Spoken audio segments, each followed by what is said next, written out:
I'm glad the Mafia Definitive Edition exists. I've loved 2 and 3 despite that game's flaws, and I've always wanted to play the original. So when this was announced to come out in 2020, I was pumped I'd finally get to experience it in an updated way. The original came out in 2002 and was definitely in need of a remake. They got all new voice actors, score, updated the map, everything. And it seriously looks incredible. The Chicago-inspired city of Lost Heaven is super detailed and does an amazing job of transporting you back in time and making you feel like you're in the 30s. Until the old country comes out, I think this is the best world they've ever created. Walking around, you can really see all the extra details and feel how alive it all is. The Little Italy area especially, so take your time every so often to really just soak it in. Playing it again, I was still even impressed by all the facial detail. Mouths might be a little wonky when they're talking, but the character models look great. It's your classic mafioso story. New guy joining the ranks, illegal booze peddling during the Prohibition. Gigantic mistake on America's part, because I drink beer every day. Betrayal, drugs, love interests, rival mob families, the heat getting hotter, with everything coming to a head at the end. I really like how the story progresses here too. It kind of takes its time at the beginning, just sticking with driving missions and introducing you to the characters. Then it starts to ramp up and throw you into the thick of it as all that escalates. This is the one with that infamous racing mission that I remember hearing was super hard for people to pass back in the day. It was 5 laps in the original, but thank God they made it 3 in this game. I could not do 5. It's still pretty challenging on its own, and it's honestly a little triggering hearing that race music because on classic difficulty, it took me nearly 50 times to beat.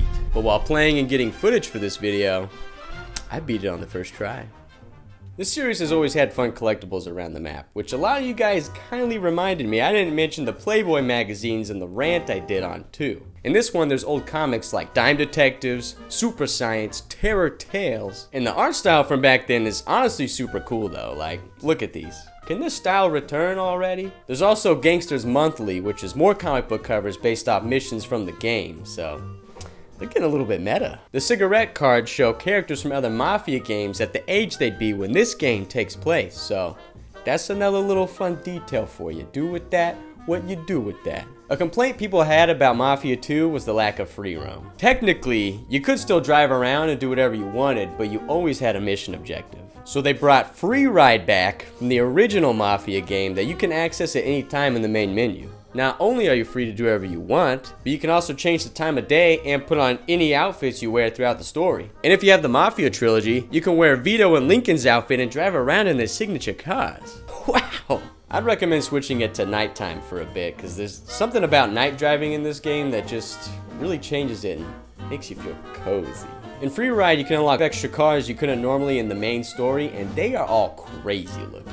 The race car one is whack, because you can just barrel down those streets hella fast, and if you hit this shit like I did, there's a good chance you'll go flying. You can get in any car and nice motorcycles, yeah!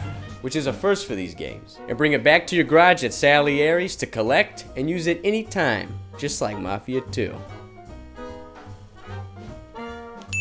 In that game, you could also lockpick cars, and it was a lot of fun, as you'd have to successfully get through each pin to unlock it so you could avoid breaking the window. Here you just hold the D-pad for a few seconds and it unlocks for you. But I'll be honest, it's kind of lame. For coming out in 2020, however, the combat in this game was definitely just recycled from 3, but this it feels a little more clunky and stiff. This and the original are the only games that you can have melee weapons, and there are some pretty brutal takedown animations.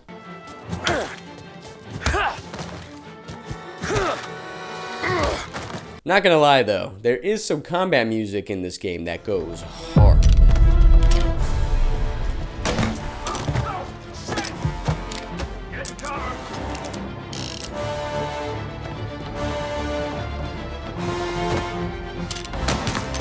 I don't know, that bass heavy sound always gets me going. It does something up here. But genuinely, this is a great game, and I had so much fun playing through it, especially if you want to be immersed in a classic mafioso story.